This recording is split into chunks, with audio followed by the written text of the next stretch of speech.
परभणी तालुक्यातील पालखेड बंधारा येथील जिल्हा परिषद प्राथमिक शाळेत व न्यू इंग्लिश स्कूल विद्यालयात आज मंगळवार दिनांक 8 रोजी इंडिया पोस्ट विभागामार्फत येथील पोस्ट खात्याच्या वतीनं विद्यार्थ्यांसाठी 10 अक्षर पत्र लेखन स्पर्धा घेण्यात आली। यावेळी विद्यार्थ्यांनी या स्पर्धेमध्ये स्वयंस्फूर्तीनं भाग घेऊन चांगला प्रतिसाद दिला। सरपंच रेखा वांगुर्डे, सामाजिक कार्यकर्ते बापू चव्हाण, शाळेचे मुख्याध्यापक प्रवीण खैरनार व विद्यालयाचे मुख्याध्यापक MV बोराडे यांच्या उपस्थितीत ही स्पर्धा पार पडली।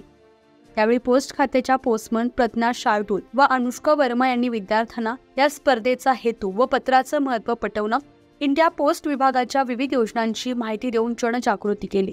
या स्पर्धेचं बक्षीस वितरण राज्यस्तरावर होणार असल्याची माहिती प्रज्ञा शार्दूल यांनी दिली। या कार्यक्रमाचं सूत्रसंचालन अमोल पवार यांनी केलं। या प्रसंगी शालेय व्यवस्थापन समिती सदस्य कविता कडाळे, सीमा हेद्रे गोतरणे, संजय सोनवणे, रवींद्र काकुळते, दिलीप झुरडे, ज्ञानेश्वर वायाळ, सावंत, रोहिणी चव्हाण, श्रीमती वांगुर्डे, देशमुख, कैलास गुरुळे, वाघ आदींसह विद्यार्थी मोठ्या संख्येने उपस्थित होते। न्यूज 15 मराठीसाठी प्रतिनिधी बापू चव्हाण, नाशिक।